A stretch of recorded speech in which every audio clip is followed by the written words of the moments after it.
നമസ്കാരം. കെമിസ്ട്രിയുടെ മൂന്നാമത്തെ ക്ലാസ്സിലേക്ക് എല്ലാവർക്കും സ്വാഗതം. തേർഡ് ക്ലാസ്സിൽ നമ്മൾ പഠിക്കുന്ന ടോപ്പിക് ഏതാണെന്ന് ആദ്യം നമുക്കൊന്ന് നോക്കാം.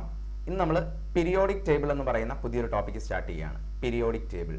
അപ്പോൾ ഫസ്റ്റ് രണ്ട് ക്ലാസ്സുകൾ കെമിസ്ട്രിയുടെ ഒന്നും രണ്ടും ക്ലാസ്സുകളിൽ കെമിസ്ട്രിയുടെ ഒരു ഇൻട്രൊഡക്ഷൻ പാർട്ടാണ് നമ്മൾ പഠിച്ചത്. ബേസിക് ആയിട്ടുള്ള കുറച്ച് ടേംസ്, അതുമായിട്ട് റിലേറ്റ് ചെയ്ത ഫാക്റ്റുകളൊക്കെ ആയിരുന്നു ഡിസ്കസ് ചെയ്തിരുന്നത്. ഇന്ന് നമ്മൾ പുതിയൊരു ടോപ്പിക്ക് ഡിസ്കസ് ചെയ്യുകയാണ്, പീരിയോഡിക് ടേബിൾ.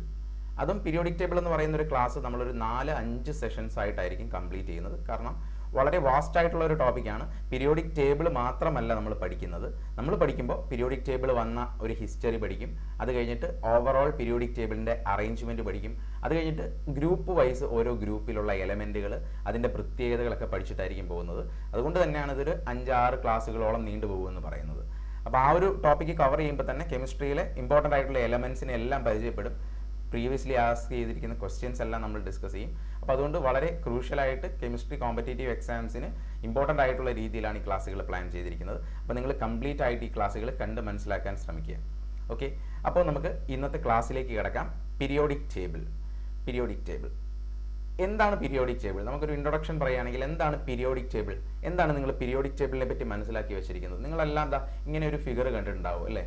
പലപ്പോഴായിട്ട് എവിടെയെങ്കിലും നിങ്ങളിങ്ങനെ ഒരു ടേബിൾ കണ്ടിട്ടുണ്ടാവും. ഇതാണ് പീരിയോഡിക് ടേബിൾ. അതായത് എലമെൻറ്റുകളെ കൃത്യമായിട്ട് അടുക്കി വെച്ചിരിക്കുന്ന ഒരു ടേബിളാണ് പീരിയോഡിക് ടേബിൾ. എന്താണ്? എലമെൻറ്റുകളെ കൃത്യമായിട്ട് അടുക്കി വെച്ചിരിക്കുന്നു. എന്തിൻ്റെയൊക്കെയോ ബേസിസിൽ, പല പ്രോപ്പർട്ടീസിൻ്റെ ബേസിസിൽ ഈ എലമെൻസിനെ എല്ലാം ഓർഡർലി അറേഞ്ച് ചെയ്ത് വെച്ചിരിക്കുകയാണ്. കണ്ടുപിടിച്ചിരിക്കുന്ന 118 എലമെൻറ്റുകളെ കൃത്യമായ ഒരു പാറ്റേണിൽ അവയുടെ പ്രോപ്പർട്ടിയുടെയൊക്കെ അടിസ്ഥാനത്തിൽ എലമെൻറ്റുകളെ അറേഞ്ച് ചെയ്ത് വെച്ചിരിക്കുന്ന ഒരു ടേബിളാണ് പീരിയോഡിക് ടേബിൾ. അപ്പോൾ ജസ്റ്റ് നിങ്ങളെ ഒന്ന് പരിചയപ്പെടുത്താൻ വേണ്ടി മാത്രമാണ് ഈ ഒരു പീരിയോഡിക് ടേബിളിൻ്റെ ഫിഗർ ആദ്യം ഞാൻ വെച്ചിരിക്കുന്നത്. അപ്പോൾ ഇതെല്ലാവർക്കും മനസ്സിലായി, അല്ലെങ്കിൽ എല്ലാവരും കണ്ടിട്ടുണ്ടാവും. എലമെൻറ്റുകൾ, ഇത്ര എലമെൻറ്റുകളുണ്ട്, അതിനെല്ലാം അറേഞ്ച് ചെയ്ത് വെച്ചിരിക്കുന്നു. ഈ കളറുകൾക്കുൾപ്പെടെ വെച്ചിരിക്കുന്ന കളറുകൾക്കുൾപ്പെടെ ഓരോ പ്രത്യേകതകളുണ്ട് എന്നെല്ലാം നമുക്കിതൊന്ന് മനസ്സിലാക്കാനുണ്ട്. ഓക്കെ, അപ്പോൾ നമുക്ക് ഇന്നത്തെ ക്ലാസ്സിലേക്ക് കടക്കുകയാണ്. ആദ്യം നമ്മൾ ഇന്നത്തെ സെഷനിൽ നമ്മൾ ഈ ഒരു പീരിയോഡിക് ടേബിൾ ഉണ്ടായതിന് മുമ്പുള്ള ഹിസ്റ്ററി, അല്ലെങ്കിൽ ഇങ്ങനെ ഒരു പീരിയോഡിക് ടേബിൾ ഒരൊറ്റ ദിവസം കൊണ്ട് വരികയല്ലല്ലോ. പല സയൻറ്റിസ്റ്റുകളുടെ അവരുടെ എക്സ്പീരിമെൻസിൽ നിന്നും, അവരുടെ കണ്ടുപിടുത്തങ്ങളിൽ നിന്നും, അവർ കണ്ടുപിടിച്ച പല പാറ്റേൺസിൽ നിന്നും ഫൈനലി ഇങ്ങനൊരു പീരിയോഡിക് ടേബിൾ ഇവോൾവ് ആയിട്ടുള്ളതാണ്. അപ്പോൾ അതുകൊണ്ട് തന്നെ നമ്മൾ ഇന്ന് അതിൻ്റെ ഒരു ഹിസ്റ്ററി, ഏതൊക്കെ സയൻറ്റിസ്റ്റുകളാണ് ഇതിനെപ്പറ്റി റിസർച്ച് നടത്തിയത്, അപ്പോൾ എന്തൊക്കെയായിരുന്നു അവരുടെ പ്രത്യേകതകൾ, അവർ കണ്ടുപിടിച്ച കാര്യങ്ങൾ എന്താണ്, അവരുടെ ഷോർട്ട് കമ്മിങ്സ് എന്താണ്, തുടങ്ങിയ കാര്യങ്ങളൊക്കെ നമ്മൾ ഇന്നത്തെ ക്ലാസ്സിൽ ഡിസ്കസ് ചെയ്തിട്ടായിരിക്കും ഇന്നത്തെ ക്ലാസ് നമ്മൾ വൈൻഡപ്പ് ചെയ്യുന്നത്. ഓക്കെ, അപ്പോൾ നമുക്ക് ക്ലാസ്സിലേക്ക് കിടക്കാം. ആദ്യമായിട്ട് പീരിയോഡിക് ടേബിൾ നമ്മൾ ഇന്ന് കാണുന്ന ഫോമിലല്ല പീരിയോഡിക് ടേബിൾ ഉണ്ടായിരുന്നത്. ആ കണ്ട പോലെയല്ല പീരിയോഡിക് ടേബിൾ ഉണ്ടായിരുന്നതെന്ന് ഞാൻ പറഞ്ഞു.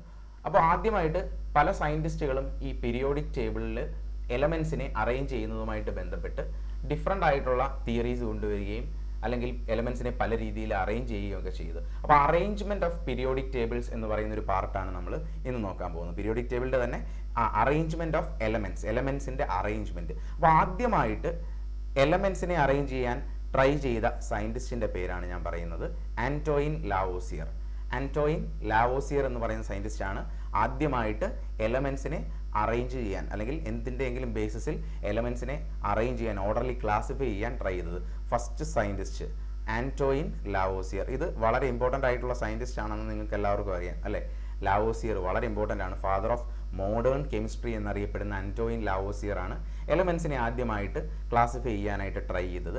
അദ്ദേഹത്തിൻ്റെ പ്രത്യേകത, അദ്ദേഹം എങ്ങനെയാണ് എലമെൻസിനെ ക്ലാസിഫൈ ചെയ്തതെന്ന് ചോദിച്ചാൽ, ഈ classified elements into metals and non metals. എലമെൻസിനെ മെറ്റലുകളും നോൺ മെറ്റലുകളുമായിട്ടാണ് അദ്ദേഹം അറേഞ്ച് ചെയ്തത്. അദ്ദേഹത്തിനുണ്ടായിരുന്ന ആ സമയത്ത് കണ്ടുപിടിച്ചിരുന്ന 30 എലമെൻറ്റുകളെ അത് എലമെൻറ്റുകളും മെറ്റലുകളും നോൺ മെറ്റലുകളുമായിട്ട് അദ്ദേഹം ക്ലാസിഫൈ ചെയ്തു. ഇത് ഒരുപാട് എക്സാംസിന് ചോദിച്ചിരിക്കുന്ന ഒരു ക്വസ്റ്റ്യൻ ആണ്. Who classified elements into metals and non metals for the first time? ആദ്യമായിട്ട് എലമെൻസിനെ മെറ്റലുകളും നോൺ മെറ്റലുകളുമായിട്ട് ക്ലാസിഫൈ ചെയ്ത സയൻറ്റിസ്റ്റിൻ്റെ പേരാണ് ലാവോസിയർ. അപ്പോൾ എലമെൻസിനെ മെറ്റലുകളും നോൺ മെറ്റലുകളുമായിട്ട് ഇദ്ദേഹം ക്ലാസിഫൈ ചെയ്തു. പക്ഷേ ഇതിന് വലിയൊരു ഷോർട്ട് കമ്മിങ് ഉണ്ടായിരുന്നു. എന്തായിരുന്നു? മെറ്റലുകളും നോൺ മെറ്റലുകളും കൂടാതെ മറ്റൊരു ഗ്രൂപ്പ് ഓഫ് എലമെൻസ് ഉണ്ട്. എന്താണ്? മെറ്റലോയിഡ്സ് അല്ലേ? ഈ മെറ്റലോയിഡ്സിന് ഒരു പൊസിഷൻ ഇല്ലായിരുന്നു അദ്ദേഹത്തിൻ്റെ കണ്ടുപിടുത്തത്തിൽ, അല്ലെങ്കിൽ അദ്ദേഹത്തിൻ്റെ അറേഞ്ച്മെൻറ്റിൽ മെറ്റലോയിഡുകളെ കൺസിഡർ ചെയ്തിരുന്നില്ല. അതൊരു ഷോർട്ട് കമ്മിങ് ആയിരുന്നു ഇദ്ദേഹത്തിൻ്റെ മോഡൽ, ഇദ്ദേഹം കണ്ടുപിടിച്ച അറേഞ്ച്മെൻറ്റിൻ്റെ. അപ്പോൾ സിമ്പിൾ ആയിട്ടുള്ള കാര്യമാണ്. ആദ്യം പഠിക്കുന്നത്, ആദ്യമായിട്ട് അറേഞ്ച് ചെയ്ത സയൻറ്റിസ്റ്റിൻ്റെ പേരാണ് ആന്റോയിൻ ലാവോസിയർ. അദ്ദേഹമാണ് ഫാദർ ഓഫ് മോഡേൺ കെമിസ്ട്രി എന്നറിയപ്പെടുന്നത്. അദ്ദേഹമാണ് ആദ്യമായിട്ട് എലമെൻസിനെ ക്ലാസിഫൈ ചെയ്യാനുള്ള ഇനിഷ്യേറ്റീവ് സ്റ്റാർട്ട് ചെയ്തത്. അദ്ദേഹം എലമെൻസിനെ മെറ്റലുകളും നോൺ മെറ്റലുകളുമായിട്ട് ക്ലാസിഫൈ ചെയ്തു. അദ്ദേഹത്തിൻ്റെ അറേഞ്ച്മെൻറ്റിൽ മെറ്റലോയിഡ്സിന് ഒരു പൊസിഷനിലായിരുന്നു. അതായിരുന്നു അദ്ദേഹത്തിൻ്റെ അറേഞ്ച്മെൻറ്റിൻ്റെ ഒരു ഷോർട്ട് കമ്മിങ്. അപ്പോൾ ഇദ്ദേഹത്തിൻ്റെ പിന്നെ ഈ ഒരു അറേഞ്ച്മെൻറ്റ് ഒരുപാട് നല്ലൊരു അറേഞ്ച്മെൻ്റ് ഒന്നും ആണെന്ന് പറയാൻ പറ്റില്ല. അതുകൊണ്ട് തന്നെ മറ്റു പല ആളുകളും ഈ എലമെൻസിനെ അറേഞ്ച് ചെയ്യുന്നതുമായിട്ട് ബന്ധപ്പെട്ട് പല റിസർച്ചുകളും പല രീതിയിലുള്ള കണ്ടുപിടുത്തങ്ങളും നടത്തിക്കൊണ്ടിരുന്നു. അപ്പോൾ ഇദ്ദേഹത്തിന് ശേഷം അടുത്ത അറേഞ്ച്മെൻറ്റ് കൊണ്ടുവന്ന ആളുടെ പേരാണ് ഡൊബെ റൈൻഡർ എന്ന് പറയുന്ന നെക്സ്റ്റ് സയൻറ്റിസ്റ്റിനെ പറ്റിയാണ് നമ്മൾ അടുത്ത പഠിക്കുന്നത്. അപ്പോൾ ആദ്യം പഠിച്ച സയൻറ്റിസ്റ്റിൻ്റെ പേരാണ് ലാവോസിയർ. രണ്ടാമത് ഇതുമായിട്ട് ബന്ധപ്പെട്ട് അറേഞ്ച്മെൻറ്റ് നടത്തിയ അടുത്ത ആളുടെ പേരാണ് ഡൊബെ റൈൻഡർ. അപ്പോൾ ഈ അദ്ദേഹത്തിൻ്റെ അറേഞ്ച്മെൻറ്റിൻ്റെ പ്രത്യേകത എന്ന് വെച്ചാൽ ട്രയാഡ്സ് ആണ് അദ്ദേഹത്തിൻ്റെ പ്രത്യേകത. അപ്പോൾ നമ്മൾ ഈ ഒരു പേര് പഠിക്കുമ്പോൾ ഇങ്ങനെ തന്നെ പഠിച്ചു വെക്കുക, ഡൊബെ റൈൻഡേഴ്സ് ലോ ഓഫ് ട്രയാഡ്സ്. ആരാണ് ട്രയാഡ്സ് നിയമം കൊണ്ടുവന്നതെന്ന് ചോദിച്ചാൽ ഡൊബെ റൈൻഡർ എന്ന് പറയാൻ പറ്റും. അപ്പോൾ ഡൊബെ റൈൻഡർ ആണ് ട്രയാഡ്സ് എന്ന രീതിയിൽ എലമെൻറ്റുകളെ അറേഞ്ച് ചെയ്തത്. എലമെൻറ്റുകളെ ട്രയാഡ്സ് എന്ന രീതിയിൽ അറേഞ്ച് ചെയ്തത് ആരാണ്, അല്ലെങ്കിൽ ലോ ഓഫ് ട്രയാഡ്സ് കൊണ്ടുവന്നത് ആരാണെന്ന് ചോദിച്ചാൽ ഡൊബെ റൈൻഡർ ആണ്. അപ്പോൾ ട്രയാഡ്സ് ആ പേരിനകത്ത് തന്നെയുണ്ട് അല്ലേ. അദ്ദേഹം ചെയ്തത് എന്താണെന്ന് വെച്ചാൽ അദ്ദേഹം മൂന്ന് എലമെൻസിനെ ചേർത്ത് ഗ്രൂപ്പാക്കി. എന്നിട്ട് അതിന് കോമൺ പ്രോപ്പർട്ടീസ് ഒക്കെ കണ്ടുപിടിക്കുന്ന രീതിയിലാണ് ഇദ്ദേഹം എലമെൻസിനെ അറേഞ്ച് ചെയ്തത്. അപ്പോൾ ആദ്യം മനസ്സിലാക്കാം, ഇദ്ദേഹം എന്തിൻ്റെ ബേസിസിലാണ് എലമെൻസിനെ അറേഞ്ച് ചെയ്തതെന്ന് ചോദിച്ചാൽ ഇദ്ദേഹം അറ്റോമിക് മാസിൻ്റെ അടിസ്ഥാനത്തിലാണ് എലമെൻസിനെ അറേഞ്ച് ചെയ്തത്. ഡൊബെ റൈൻഡർ അറ്റോമിക് മാസിൻ്റെ അടിസ്ഥാനത്തിലാണ് ഇദ്ദേഹം എലമെൻസിനെ അറേഞ്ച് ചെയ്തത്. അതുകൊണ്ട് തന്നെ മറ്റൊരു രീതിയിൽ ക്വസ്റ്റ്യൻ ചോദിക്കാം, ആദ്യമായിട്ട് എലമെൻസിനെ അറ്റോമിക് മാസിൻ്റെ ബേസിസിൽ അറേഞ്ച് ചെയ്തത് ആരാണെന്ന് ചോദിച്ചാൽ അതിൻ്റെയും ഉത്തരം ഡൊബെ റൈൻഡർ തന്നെയാണ്. ലോ ഓഫ് ട്രയാഡ്സ് കൊണ്ടുവന്ന ഡൊബെ റൈൻഡർ തന്നെയാണ് ആദ്യമായിട്ട് first scientist to arrange elements on the base of atomic mass. അപ്പോൾ ഇദ്ദേഹത്തിൻ്റെ അറേഞ്ച്മെൻറ്റ് എങ്ങനെയാണെന്ന് ചോദിച്ചാൽ ഇദ്ദേഹം മൂന്ന് എലമെൻസിനെ ചേർത്ത് ഗ്രൂപ്പാക്കി. അങ്ങനെ ആ ഗ്രൂപ്പിൽ തന്നെ കോമൺ ആയിട്ടുള്ള പ്രത്യേകതകളുണ്ടെന്ന് ഇദ്ദേഹം കണ്ടുപിടിച്ചു. ഇങ്ങനെയായിരുന്നു ഇദ്ദേഹത്തിൻ്റെ അറേഞ്ച്മെൻറ്റ്. അപ്പോൾ ട്രയാഡ്സ് ആ പേരിനകത്തുള്ള പോലെ മൂന്ന് എലമെൻറ്റ്സ് ഇദ്ദേഹം ട്രയാഡ്സ് എന്ന് വിളിച്ച് കുറേ എലമെൻസിനെ അറേഞ്ച് ചെയ്തിരുന്നു. അപ്പോൾ കോമൺ ആയിട്ട് ഒരു 5 ട്രയാഡ്സ് ഞാനിവിടെ അദ്ദേഹത്തിൻ്റെ ഡൊബെ റൈൻഡറിൻ്റെ പീരിയോഡിക് ടേബിളിൽ അല്ലെങ്കിൽ അദ്ദേഹത്തിൻ്റെ അറേഞ്ച്മെൻറ്റിലുള്ള കുറച്ച് ട്രയാഡുകളാണ് ഞാൻ എഴുതിയിരിക്കുന്നത്. ഒന്ന് ലിഥിയം സോഡിയം പൊട്ടാസ്യം അദ്ദേഹത്തിൻ്റെ ഒരു ട്രയാഡായിരുന്നു. അതുപോലെ കാൽഷ്യം, സ്ട്രോൺഷ്യം, ബേരിയം ഇത് മറ്റൊരു ട്രയാഡാണ്. അടുത്തൊരു ട്രയാഡാണ് ക്ലോറിൻ, ബ്രോമിൻ, അയഡിൻ. അടുത്തതാണ് phosphorus, arsenic, antimony. Phosphorus, arsenic, antimony എന്ന് പറയുന്ന എലമെൻറ്റിൻ്റെ സിമ്പൽ SB എന്നായതിന് കാരണം അതിൻ്റെ ലാറ്റിൻ നെയിം സ്റ്റിബിയം എന്നാണ്. അതുകൊണ്ടാണ് SB എന്ന സിമ്പൽ എഴുതി വെച്ചിരിക്കുന്നത്. ഞാൻ ലാറ്റിൻ നെയിംസ് വെച്ചിട്ട് ഉള്ള സിമ്പിൾസ് ആണ് ഞാനിവിടെ എഴുതി വെച്ചിരിക്കുന്നത്. അപ്പോൾ കൺഫ്യൂഷൻ ഉണ്ടാവുന്നുണ്ട്. ഇവിടെ അതുപോലെ Na എന്ന് പറയുന്നത് സോഡിയത്തിൻ്റെ ലാറ്റിൻ നെയിമാണ് നേട്രിയം. അതുകൊണ്ടാണ് Na എന്ന സിമ്പിൾ ഉപയോഗിച്ചിരിക്കുന്നത്. അതുപോലെ ഇവിടെ പൊട്ടാസ്യത്തെയാണ് K എന്ന് റെപ്രസെൻ്റ് ചെയ്യുന്നത്. കാരണം എന്താണ്, പൊട്ടാസ്യത്തിൻ്റെ ലാറ്റിൻ നെയിമാണ് കാലിയം. ഇതറിയാത്തവർ നോട്ട് ചെയ്തോളുക. അപ്പോൾ ജസ്റ്റ് ഈ ട്രയാഡ്സ് ഒന്ന് പരിചയപ്പെടുത്താൻ വേണ്ടി മാത്രമാണ് ഞാൻ ഇത് എഴുതിയിരിക്കുന്നത്. ഒന്നുകൂടെ ശ്രദ്ധിച്ചോളുക. അപ്പോൾ ലിഥിയം, സോഡിയം, പൊട്ടാസ്യം ഇതൊരു ട്രയാഡായിരുന്നു. കാൽഷ്യം, സ്ട്രോൺഷ്യം, ബേരിയം അടുത്തൊരു ട്രയാഡ്. ക്ലോറിൻ, ബ്രോമിൻ, അയഡിൻ അടുത്തൊരു triad. Next phosphorus, arsenic, antimony. Okay, അടുത്തൊരു ട്രയാഡാണ് സൾഫർ, സെലീനിയം, ടെല്ലൂറിയം. ഈ രീതിയിൽ 3 എലമെൻസിനെ ചേർത്ത് ഗ്രൂപ്പാക്കിയാണ് ഇദ്ദേഹം എലമെൻസിനെ അറേഞ്ച് ചെയ്തത്. അപ്പോൾ ഇതിൻ്റെ അറേഞ്ച്മെൻറ്റിനകത്ത് ഒരുപാട് കാര്യങ്ങൾ ഒന്നുമില്ല. ഇതിന് കുറച്ച് ലോജിക്ക് പ്രശ്നങ്ങളുണ്ടായിരുന്നു. അതുപോലെ തന്നെ അവസാനത്തെ എലമെൻറ്റ്സ് എത്തുമ്പോൾ ഈ ഒരു നിയമം അനുസരിക്കുന്നില്ല, ഇങ്ങനെയൊക്കെ ഷോർട്ട് കമ്മിങ്സ് ഉണ്ടായിരുന്നു. അപ്പോൾ എങ്ങനെയാണ് ഇദ്ദേഹം അറേഞ്ച് ചെയ്തതെന്ന് ഞാൻ പറയാം, ജസ്റ്റ് ഒന്ന് പറയാം. ലിഥിയത്തിൻ്റെ അറ്റോമിക് നമ്പർ, ലിഥിയം എന്ന് പറയുന്ന എലമെൻറ്റ് അതിൻ്റെ മാസ് നമ്പർ എന്ന് പറയുന്നത് എത്രയാണ്? 7 ആണ്. ലിഥിയത്തിൻ്റെ മാസ് നമ്പർ 7 ആണ്. സോഡിയത്തിൻ്റെ മാസ് നമ്പർ എന്ന് പറയുന്നത് 23 ആണ്, 23 ആണ്. പൊട്ടാസ്യത്തിൻ്റെ മാസ് നമ്പർ എന്ന് പറയുന്നത് 39 ആണ്. ഓക്കെ, 39. അപ്പോൾ ലിഥിയം 7, സോഡിയം 23, പൊട്ടാസ്യം 39. ഇങ്ങനെ 3 എലമെൻസിൻ്റെയും മാസ് നമ്പറിൻ്റെ അടിസ്ഥാനത്തിൽ ഇദ്ദേഹം അറേഞ്ച് ചെയ്ത് നോക്കിയപ്പം ഇദ്ദേഹം ഒരു കോമൺ പ്രോപ്പർട്ടി കണ്ടുപിടിച്ചു ഈ 3 എണ്ണം ചേരുന്ന ഒരു ഗ്രൂപ്പിൽ. അതായത് ആദ്യത്തെയും അവസാനത്തെയും എലമെൻസിൻ്റെ ആവറേജ് എടുക്കുമ്പോൾ നടുക്കുള്ള എലമെൻറ്റിൻ്റെ അറ്റോമിക് മാസ് ആണെന്ന് കിട്ടുന്നുണ്ട്. അതായത് ലിഥിയത്തിൻ്റെത് 7 പ്ലസ് പൊട്ടാസ്യത്തിൻ്റെത് 39 ഡിവൈഡഡ് ബൈ 2 ചെയ്യുമ്പോൾ എത്ര കിട്ടും? 46 ഡിവൈഡഡ് ബൈ 2 ചെയ്യുമ്പോൾ 23 കിട്ടും. അതാണ് സോഡിയത്തിൻ്റെ അറ്റോമിക് മാസ്. ഇങ്ങനെ ഒരു പ്രത്യേകത അനുസരിച്ചാണ് ഇദ്ദേഹം എലമെൻസിനെയൊക്കെ അറേഞ്ച് ചെയ്തത്. മനസ്സിലായല്ലോ? അപ്പോൾ അറ്റോമിക് മാസിൻ്റെ അടിസ്ഥാനത്തിൽ തന്നെയാണ് ഇദ്ദേഹം അറേഞ്ച് ചെയ്തത്. അറേഞ്ച് ചെയ്ത് വന്നപ്പോൾ ആദ്യത്തെയും അവസാനത്തെയും എലമെൻസിൻ്റെ ആവറേജ് എടുക്കുമ്പോൾ നടുക്കത്തെ എലമെൻറ്റിൻ്റെ അറ്റോമിക് മാസ് ആയിട്ട് ഇദ്ദേഹം കണ്ടു. ഈ ഒരു കൺസിഡറേഷനിലാണ് ഇദ്ദേഹം എലമെൻസിനെ അറേഞ്ച് ചെയ്തത്. ഇങ്ങനെ അറേഞ്ച് ചെയ്ത് വന്നപ്പോൾ എല്ലാ എലമെൻസിനെയും ഇദ്ദേഹത്തിന് അറേഞ്ച് ചെയ്യാൻ പറ്റിയില്ല. മാത്രമല്ല ഇദ്ദേഹത്തിന് ഈ ഒരു പീരിയോഡിക് ടേബിളിൻ്റെ ഒരു ഷോർട്ട് കമ്മിങ് എന്താണെന്ന് വെച്ച് കഴിഞ്ഞാൽ തുടക്കത്തിലുള്ള കുറേ എലമെൻറ്റ്സ് ഇതൊക്കെ അനുസരിക്കുന്നുണ്ടെങ്കിലും എല്ലാ എലമെൻറ്റ്സും ഈ ഒരു പ്രോപ്പർട്ടി അനുസരിക്കുന്നൊന്നുമില്ലായിരുന്നു. അപ്പോൾ അതാണ് ഇദ്ദേഹത്തിൻ്റെ മോഡലിൻ്റെയും ഷോർട്ട് കമ്മിങ്. അപ്പോൾ അടുത്ത മോഡലിലേക്ക് പോയി. അപ്പോൾ 2 സയൻറ്റിസ്റ്റുകളെ മാത്രമാണ് നമ്മൾ പഠിച്ചത്. ആദ്യം പഠിച്ചത് ലാവോസിയർ ആയിരുന്നു. അദ്ദേഹം എലമെൻസിനെ മെറ്റലുകളും നോൺ മെറ്റലുകളുമായിട്ടാണ് ക്ലാസിഫൈ ചെയ്തത്. രണ്ടാമത് വന്ന ഡൊബൈറൈൻഡർ ട്രയാഡ്സ് നിയമം വെച്ചിട്ട് എലമെൻസിനെ അറേഞ്ച് ചെയ്തു. ഇദ്ദേഹത്തിൻ്റെ പ്രത്യേകത, ഇദ്ദേഹമാണ് ആദ്യമായിട്ട് അറ്റോമിക് മാസിൻ്റെ ബേസിസിൽ എലമെൻസിനെ അറേഞ്ച് ചെയ്തത്. അപ്പോൾ ട്രയാഡ്സ് നിയമപ്രകാരം അല്ലെങ്കിൽ അദ്ദേഹത്തിൻ്റെ ട്രയാഡ് പ്രകാരമുള്ള കുറച്ച് ട്രയാഡ്സ് ഞാൻ പറഞ്ഞിട്ടുണ്ട്. അപ്പോൾ ആ ട്രയാഡ്സ് നോക്കുക: lithium, sodium, potassium, calcium, strontium, barium, chlorine, bromine, iodine, phosphorus, arsenic, antimony, sulphur, selenium, tellurium. Okay, ഇനി ഈ ഒരു മെത്തേഡിനും ഈ ഒരു അറേഞ്ച്മെന്റ് മെത്തേഡിനും ഷോർട്ട് കമ്മിങ്സ് അല്ലെങ്കിൽ ഒരുപാട് പോരായ്മകൾ ഉണ്ട് എന്ന് പറഞ്ഞപ്പോൾ അടുത്ത സയൻറ്റിസ്റ്റ് ഒരുപാട് പേര് ഇതിനെപ്പറ്റി റിസർച്ച് ചെയ്യുകയാണ്. അപ്പം നമ്മളിത് പഠിക്കുന്നത് ഇതിനകത്ത് റിഫൈൻഡ് ആയിട്ടുള്ള പുതിയ കാര്യങ്ങളുള്ള പുതിയ ഓരോ മോഡലുകൾ അല്ലെങ്കിൽ പുതിയ അറേഞ്ച്മെൻറ്റുകൾ മാത്രമാണ്. അടുത്തൊരു സയൻറ്റിസ്റ്റിനെ പറ്റിയാണ് നമ്മൾ ഇനി പഠിക്കുന്നത്. അടുത്തൊരു അറേഞ്ച്മെൻറ്റ് അല്ലെങ്കിൽ അടുത്തൊരു മോഡലാണ്. ഈ എലമെൻസിനെ അറേഞ്ച് ചെയ്ത ഒരു മോഡലിൻ്റെ പേരാണ് എഴുതിയിരിക്കുന്നത് ടെല്യൂറിക് ഹെലിക്സ് മോഡൽ.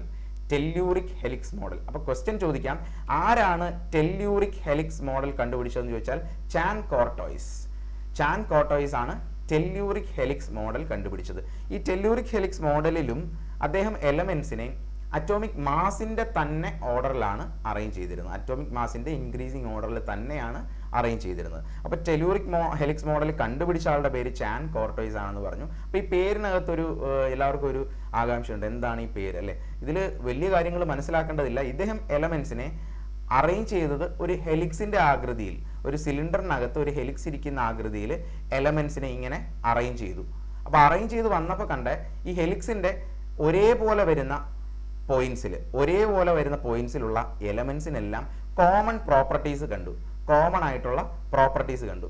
അങ്ങനെയാണ് ഈ മോഡലിന് ടെല്യൂറിക് ഹെലിക്സ് എന്ന് പറയുന്നത്. അപ്പോൾ എന്താണ് ആ ഡീറ്റെയിൽസിലോട്ടും നമുക്ക് പോകണ്ട. നമുക്ക് അറിയപ്പെടേണ്ട 2 കാര്യം: telluric helix model of atom telluric helix model of elements arrangement കണ്ടുപിടിച്ചത് ചാൻ കോർട്ടോയിസ് ആണ് ടെല്യൂറിക് ഹെലിക്സ് മോഡൽ.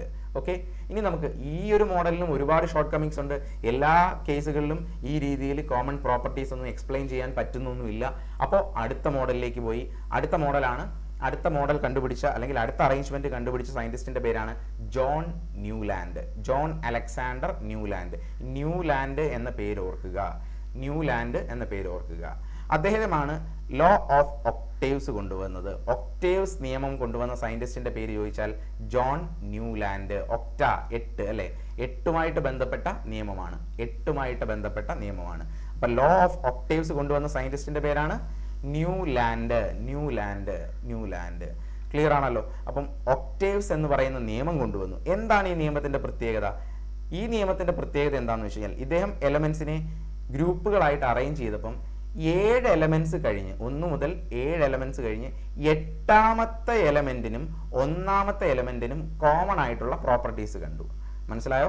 അപ്പം ഇദ്ദേഹത്തിന്റെ നിയമത്തിന് എന്തുകൊണ്ട് ഒക്ടേവ്സ് എന്ന പേര് വന്നു എന്നാണ് ഞാൻ പറയുന്നത്. അപ്പോൾ ഇദ്ദേഹം എലമെന്റ്സിനെ അറേഞ്ച് ചെയ്ത് വന്നപ്പോൾ 8ാമത്തെ എലമെന്റിന്, ആദ്യത്തെ എലമെന്റിൽ നിന്ന് 8ാമത്തെ എലമെന്റ് എത്തിയപ്പോൾ 8ാമത്തെ എലമെന്റിനും 1ാമത്തെ എലമെന്റിനും ഒരേ തരത്തിലുള്ള പ്രോപ്പർട്ടീസ് ഇദ്ദേഹം കണ്ടു. അപ്പോൾ 8th എലമെന്റ് പീരിയോഡിക്കലി റിപ്പീറ്റ് ചെയ്യുന്നതായിട്ട് തോന്നും. അതായത് പ്രോപ്പർട്ടി റിപ്പീറ്റ് ചെയ്യുന്നു. 8ാമത്തെ എലമെന്റുകൾ എത്തുമ്പോൾ വീണ്ടും ആ പ്രോപ്പർട്ടീസ് കോമൺ ആയിട്ടുള്ളത് റിപ്പീറ്റ് ചെയ്യുന്നു. അപ്പോൾ അങ്ങനെയാണ് ലോ ഓഫ് ഒക്ടേവ്സ് എന്ന നിയമം കൊണ്ടുവന്നത്. ഒക്ടേവ്സ് നിയമം. അപ്പോൾ മനസ്സിലായെന്ന് കരുതുന്നു. അപ്പോൾ 8ാമത്തെ എലമെന്റ് എത്തുമ്പോൾ വീണ്ടും 1ാമത്തെ എലമെന്റിന്റെ അതേ പ്രോപ്പർട്ടീസ് റിപ്പീറ്റ് ചെയ്യുന്നത് കൊണ്ടാണ് ലോ ഓഫ് ഒക്ടേവ്സ് എന്ന നിയമം അദ്ദേഹം കൊണ്ടുവന്നത്. ഇനി മറ്റൊരു രീതിയിൽ ക്വസ്റ്റ്യൻസ് ചോദിക്കാം. മ്യൂസിക് നോട്ട്സിന്റെ രീതിയിൽ എലമെന്റ്സിനെ അറേഞ്ച് ചെയ്തത് ആരാണെന്ന് വേണമെങ്കിൽ ചോദിക്കാം.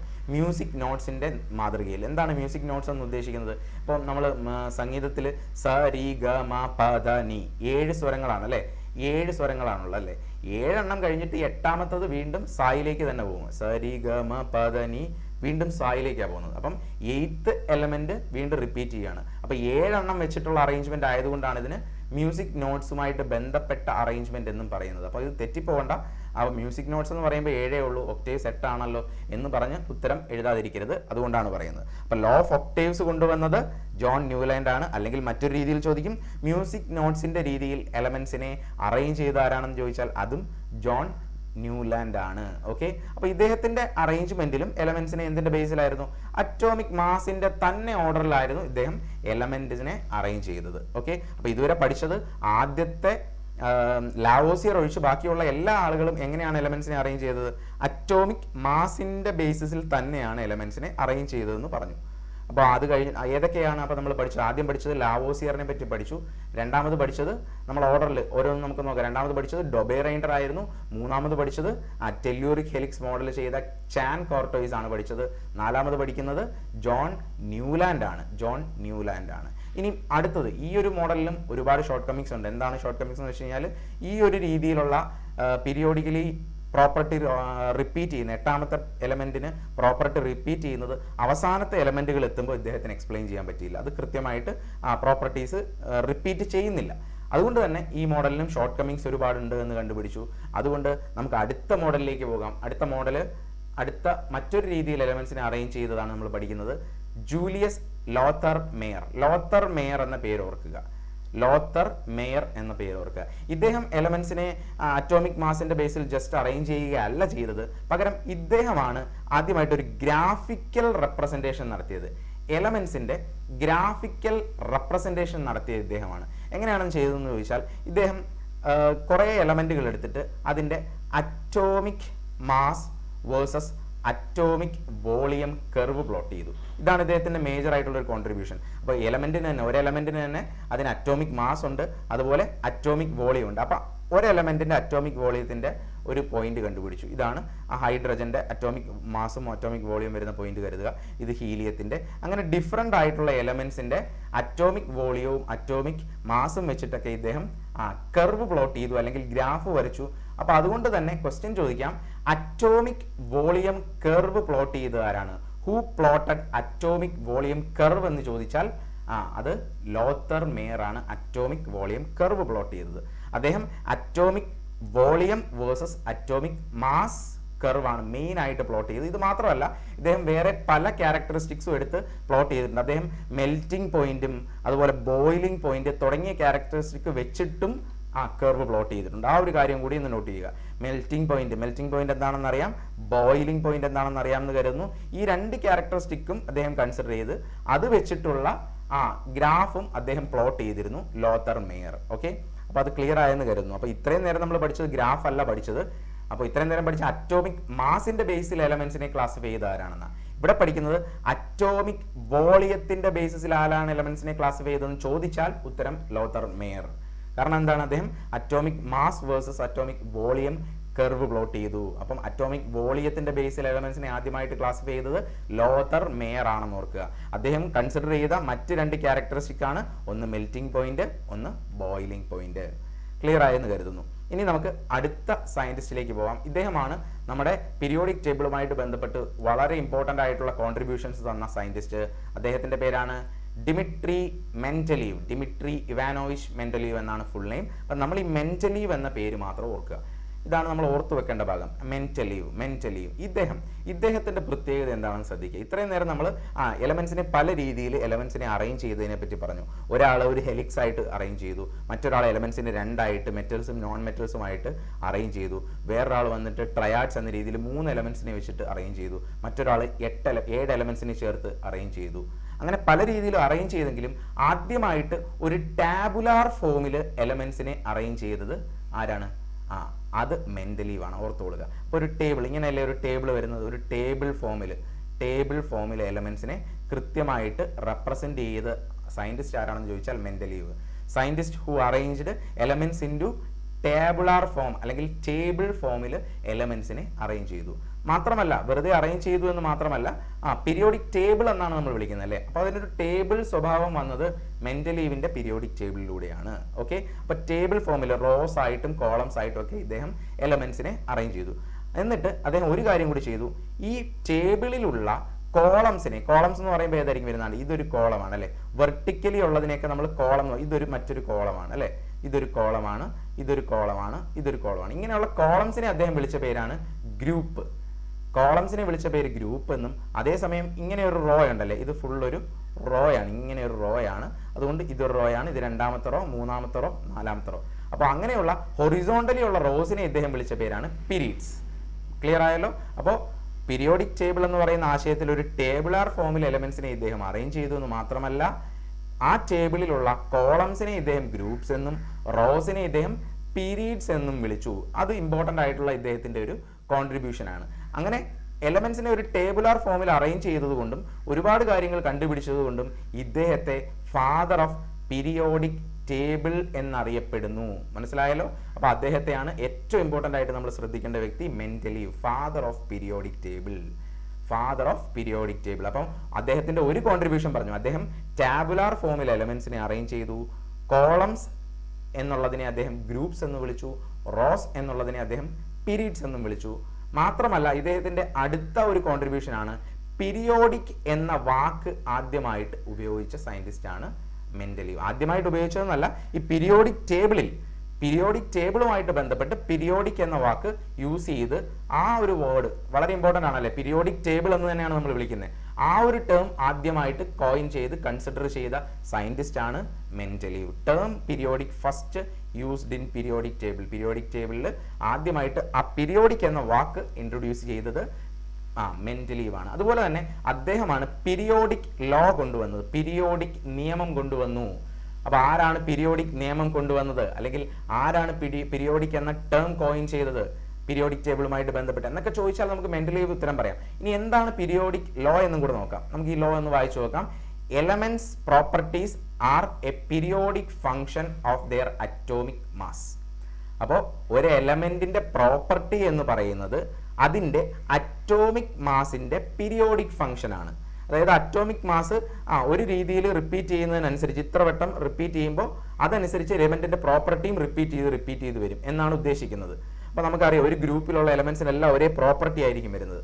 അതെന്ന് വെച്ചാൽ അതിന് കാരണം എന്താ, ആ അറ്റോമിക് മാസിന്റെ ഓർഡറിൽ അറേഞ്ച് ചെയ്യുമ്പം ഇത്ര വാല്യൂ കഴിഞ്ഞിട്ട് വീണ്ടും വരുമ്പോഴത്തേന് സെയിം പ്രോപ്പർട്ടീസ് വീണ്ടും റിപ്പീറ്റ് ചെയ്യും. അപ്പോൾ നമ്മൾ ഈ പീരിയോഡിക് ടേബിൾ പഠിക്കുമ്പോൾ അത് ഡീറ്റെയിൽ ആയിട്ട് മനസ്സിലാവും. അപ്പോൾ പീരിയോഡിക് ലോ ഒന്ന് ശ്രദ്ധിച്ചോളൂ.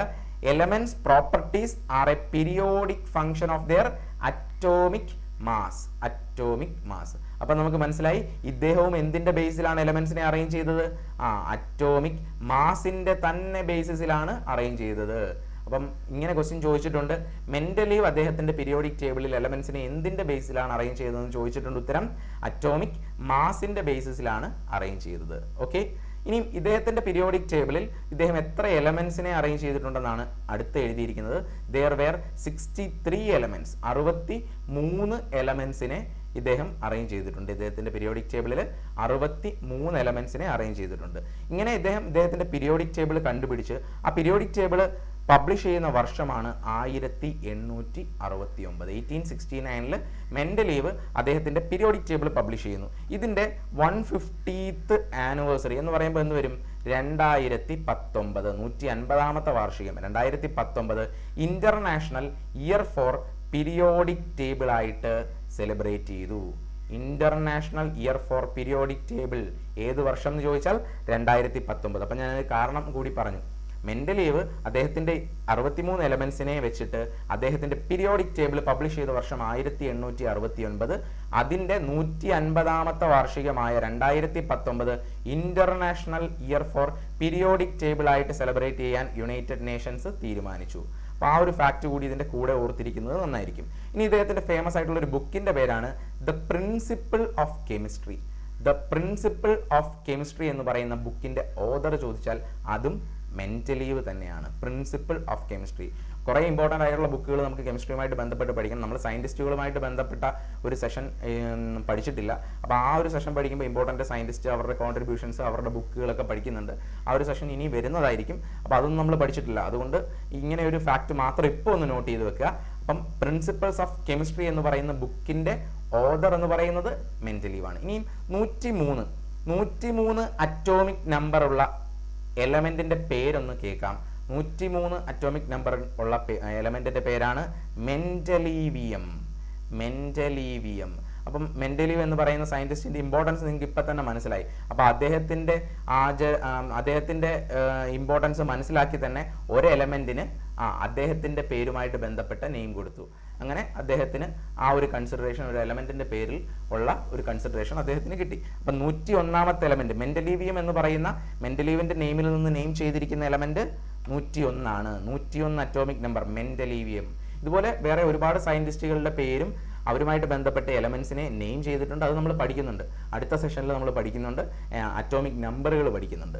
അപ്പോൾ ഇത്രയും കാര്യങ്ങൾ ക്ലിയർ ആയെന്ന് കരുതുന്നു. നമ്മളിപ്പോൾ 6 സയന്റിസ്റ്റുകൾ അല്ലെങ്കിൽ 6 രീതിയിൽ എലമെന്റ്സിനെ അറേഞ്ച് ചെയ്തത് വരെ പഠിച്ചിട്ട് നിൽക്കുകയാണ്. ഇത്രയും കാര്യം ക്ലിയർ ആയെന്ന് കരുതുന്നു.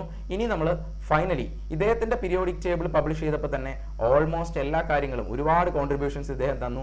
പിന്നെ ഇദ്ദേഹത്തിന്റെ പീരിയോഡിക് ടേബിളിന്റെ ഒരു മെയിൻ ആയിട്ടുള്ള ഡ്രോബാക്ക് എന്താണെന്ന് ചോദിച്ചാൽ, ഇദ്ദേഹം എല്ലാ എലമെന്റ്സിനെയും കൺസിഡർ ചെയ്തിട്ടില്ലായിരുന്നു. കുറേ എലമെന്റ്സ് മാത്രമേ ഉണ്ടായിരുന്നുള്ളൂ. പുതിയ എലമെന്റ്സ് കണ്ടുപിടിച്ചപ്പോൾ ആ എലമെന്റ്സിന് കൊടുക്കാൻ ഒരു കൃത്യമായ പൊസിഷൻ ഇദ്ദേഹത്തിന്റെ പീരിയോഡിക് ടേബിളിൽ കിട്ടിയില്ല എന്നുള്ളതാണ് ഇദ്ദേഹത്തിന്റെ പീരിയോഡിക് ടേബിളിന്റെ ഒരു മെയിൻ ഷോർട്ട് കമ്മിങ് എന്ന് നമുക്ക് പറയാൻ പറ്റുന്നത്.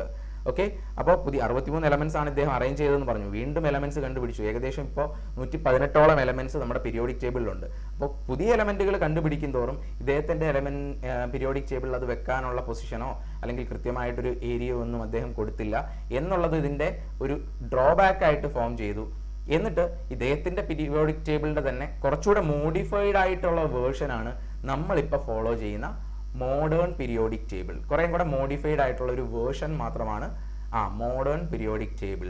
അതിനുള്ള പ്രത്യേകത, അടുത്ത മെന്റലീവിന്റെ പീരിയോഡിക് ടേബിൾ കഴിഞ്ഞ അടുത്ത ഒരു സയന്റിസ്റ്റ് ആണ് മോഡേൺ പീരിയോഡിക് ടേബിൾ എന്ന രീതിയിൽ ഇപ്പോൾ നമ്മൾ ഫോളോ ചെയ്യുന്ന പീരിയോഡിക് ടേബിൾ കൊണ്ടുവന്നത്. അപ്പോൾ ആ സയന്റിസ്റ്റിനെ പറ്റി നമുക്ക് പഠിക്കാം. അടുത്ത സയന്റിസ്റ്റിന്റെ പേരാണ് ഹെൻറി മോസ്ലി. ലാസ്റ്റ് സ്ലൈഡിൽ അത് ഇൻക്ലൂഡ് ചെയ്തില്ല, അപ്പോൾ ശ്രദ്ധിച്ചോളാം. Henry Moseley. ഓക്കെ, അപ്പോൾ ഈ ഒരു പേര് ഓർക്കുക. ഇദ്ദേഹമാണ് മോഡേൺ പീരിയോഡിക് ടേബിൾ കണ്ടുപിടിച്ചത്. മോഡേൺ പീരിയോഡിക് ടേബിൾ കണ്ടുപിടിച്ചത് ആരാണെന്ന് ചോദിച്ചാൽ ഹെൻറി മോസ്ലി. അല്ലെങ്കിൽ who is known as father of periodic table എന്ന് ചോദിച്ചാൽ നമ്മൾ ഉത്തരം പറയും മെന്റലീവ്. പക്ഷേ who is known as father of modern periodic table എന്ന് ചോദിച്ചാൽ ഉത്തരം ഹെൻറി മോസ്ലി ആണെന്ന് ഓർക്കുക.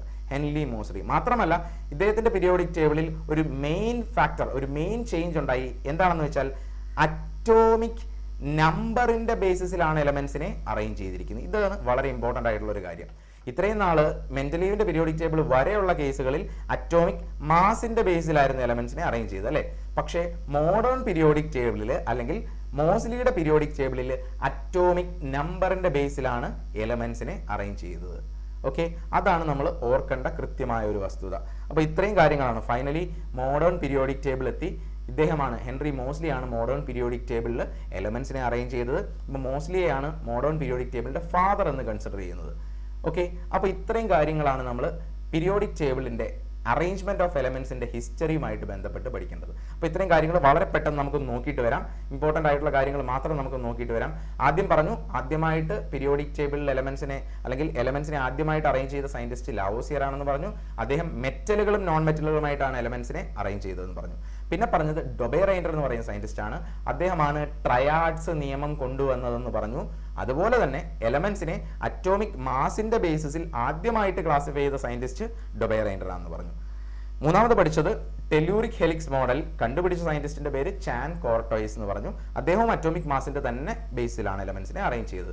നാലാമത് പറഞ്ഞത് ജോൺ അലക്സാണ്ടർ ന്യൂലാൻഡ്. അദ്ദേഹത്തിന്റെ ലോ ഓഫ് ഒക്ടേവ്സ് ആണ്, ന്യൂലാൻഡ്സ് ലോ ഓഫ് ഒക്ടേവ്സ് ആണ്. എട്ടാമത്തെ എലമെന്റ് ആദ്യത്തെ എലമെന്റിന്റെ പ്രോപ്പർട്ടി കോമൺ ആയിട്ട് ഷെയർ ചെയ്യുന്നു എന്ന് പറഞ്ഞു. അതുപോലെ മ്യൂസിക് നോട്ട്സിന്റെ അടിസ്ഥാനത്തിൽ അറേഞ്ച് ചെയ്തത് ഏതാണെന്ന് ചോദിച്ചാലും ജോൺ ന്യൂലാൻഡിന്റെ മോഡൽ എന്ന് പറഞ്ഞു. അടുത്തത് വന്നതാണ് ലോത്തർ മെയർ എന്ന പേര് കേൾക്കുമ്പോൾ തന്നെ ഗ്രാഫിക്കൽ റെപ്രസെന്റേഷൻ എന്ന് ഓർക്കണം. എലമെന്റ്സിനെ ഗ്രാഫിക്കൽ റെപ്രസെന്റേഷൻ പ്രകാരം അറേഞ്ച് ചെയ്തു എന്ന് ചോദിച്ചാൽ അത് ലോത്തർ മെയർ എന്ന് മനസ്സിലാക്കുക. അദ്ദേഹമാണ് അറ്റോമിക് വോളിയം കർവ് എന്ന് പ്ലോട്ട് ചെയ്തത്. അതുപോലെ അറ്റോമിക് വോളിയം കൂടാതെ മെൽറ്റിംഗ് പോയിന്റ്, ബോയിലിംഗ് പോയിന്റ് തുടങ്ങിയ പ്രോപ്പർട്ടീസ് വെച്ചിട്ടും അദ്ദേഹം കർവ് പ്ലോട്ട് ചെയ്തു. ആറാമത് പഠിച്ച പേരാണ് ഡിമിട്രി മെന്റലീവ്. ഇദ്ദേഹമാണ് പീരിയോഡിക് ടേബിളിൽ ഒരു ടാബുലാർ ഫോം കൊടുത്തത്. അങ്ങനെ ആ ടേബിളിൽ ഗ്രൂപ്പുകളും പീരീഡുകളും എന്ന രീതിയിൽ എലമെന്റ്സിനെ അറേഞ്ച് ചെയ്തു. അദ്ദേഹത്തെ തന്നെ ഫാദർ ഓഫ് പീരിയോഡിക് ടേബിൾ എന്നറിയപ്പെടുന്നു. പീരിയോഡിക് എന്ന ടേം ആദ്യമായിട്ട് ഉപയോഗിച്ചു. അതുപോലെ പീരിയോഡിക് ലോ കൊണ്ടുവന്നു, പീരിയോഡിക് നിയമം കൊണ്ടുവന്നത് ഇദ്ദേഹമാണ്. ഇദ്ദേഹത്തിന്റെ പീരിയോഡിക് ടേബിളിൽ അറ്റോമിക് മാസിന്റെ ബേസിലാണ് അറേഞ്ച് ചെയ്തത്. 63 എലമെന്റ്സിനെ ചേർത്ത് അദ്ദേഹം പീരിയോഡിക് ടേബിൾ ഉണ്ടാക്കി. ആ പീരിയോഡിക് ടേബിൾ 1869 അദ്ദേഹം പബ്ലിഷ് ചെയ്തു. അതിന്റെ 150-ാം വാർഷികമായി 2019 international year for periodic table of elements ആയിട്ട് സെലിബ്രേറ്റ് ചെയ്യുന്നു. അദ്ദേഹത്തിന്റെ ഫേമസ് ആയിട്ടുള്ള ബുക്കിന്റെ പേരാണ് the principles of chemistry. 101 atomic നമ്പറുള്ള എലമെന്റ് മെന്റലീവിയമാണ്. അതുപോലെ ഇദ്ദേഹത്തിന്റെ പീരിയോഡിക് ടേബിൾ കഴിഞ്ഞിട്ട് ഫൈനലി നമ്മൾ ഇപ്പോൾ ഫോളോ ചെയ്യുന്ന പീരിയോഡിക് ടേബിൾ കണ്ടുപിടിച്ച സയന്റിസ്റ്റിന്റെ പേരാണ് ഹെൻറി മോസ്ലി. ഇദ്ദേഹമാണ് father of modern periodic table എന്നറിയപ്പെടുന്നത്. മോഡേൺ പീരിയോഡിക് ടേബിളിൽ എലമെന്റ്സിനെ അറ്റോമിക് നമ്പറിന്റെ ബേസിലാണ് അറേഞ്ച് ചെയ്തത് എന്ന് പറഞ്ഞു. ഓക്കെ, അപ്പോൾ ഇത്രയും കാര്യങ്ങൾ നിങ്ങൾക്ക് മനസ്സിലായെന്ന് കരുതുന്നു. പീരിയോഡിക് ടേബിളിന്റെ ഒരു ഇൻട്രൊഡക്ഷൻ കൃത്യമായിട്ട് നമ്മൾ മനസ്സിലാക്കി. ഇതുവരെയുള്ള എല്ലാ സയന്റിസ്റ്റുകളും അവരുടെ കോൺട്രിബ്യൂഷൻസും കൃത്യമായിട്ട് നോട്ട് ഉണ്ടാക്കി വെക്കുക. അടുത്ത ക്ലാസ്സിൽ നമ്മൾ ഇമ്പോർട്ടൻ്റ് ആയിട്ടുള്ള കുറേ അറ്റോമിക് നമ്പറുകൾ, ലാറ്റിൻ നെയിംസ് തുടങ്ങിയ കാര്യങ്ങൾ പഠിക്കുന്നതായിരിക്കും സെക്കൻഡ് ക്ലാസ്സിൽ. അതിനുശേഷം തേർഡ് ക്ലാസ്സിൽ പീരിയോഡിക് ടേബിളിന്റെ ഓവറോൾ ഒരു സ്ട്രക്ചർ പഠിക്കുന്നുണ്ടാവും. എങ്ങനെയാണ് എലമെന്റ്സിനെ അറേഞ്ച് ചെയ്തിരിക്കുന്നത്, എങ്ങനെ ബ്ലോക്കുകൾ, ഗ്രൂപ്പുകൾ, പീരീഡുകൾ, അങ്ങനെയുള്ള ടേംസ് ഒക്കെ പഠിക്കും മൂന്നാമത്തെ ക്ലാസ്സിൽ. അതിനുശേഷം നാലാമത്തെ ക്ലാസ്സിൽ നമ്മൾ ഓരോ ഗ്രൂപ്പുകളായിട്ട് കൺസിഡർ ചെയ്ത് ക്ലാസ് സ്റ്റാർട്ട് ചെയ്യും. ഓക്കെ, അപ്പോൾ ഞാൻ നേരത്തെ പറഞ്ഞു, നിങ്ങളോട് എല്ലാവരോടും പറഞ്ഞു, ഇതൊരു 5, 6, 7 ക്ലാസ്സുകൾ കൊണ്ടൊക്കെ ഈ ക്ലാസ് നമുക്ക് കംപ്ലീറ്റ് ചെയ്യാൻ പറ്റുള്ളൂ പീരിയോഡിക് ടേബിൾ. അത് വളരെ വ്യക്തമായിട്ട്, വളരെ ക്ലിയർ ആയിട്ട് ഇമ്പോർട്ടൻ്റ് ആയിട്ടുള്ള പോയിന്റുകളെല്ലാം, ആവശ്യമുള്ള എല്ലാ കാര്യങ്ങളും ഡിസ്കസ് ചെയ്തായിരിക്കും പോകുന്നത്. അപ്പോൾ നിങ്ങൾ ഈ വീഡിയോ കാണുക, അതുപോലെ നിങ്ങളുടെ ഫ്രണ്ട്സിന് ഷെയർ ചെയ്യുക. വീഡിയോ കംപ്ലീറ്റ് ആയിട്ട് മാക്സിമം സപ്പോർട്ട് ചെയ്യുക. ഈ ചാനൽ കാണുമ്പോൾ ആദ്യമായിട്ട് കാണുന്ന ആളുകളാണെങ്കിൽ നിങ്ങൾ ഈ വീഡിയോ ചാനൽ സബ്സ്ക്രൈബ് ചെയ്യുക, വീഡിയോ ഷെയർ ചെയ്യുക. Okay, thank you for watching.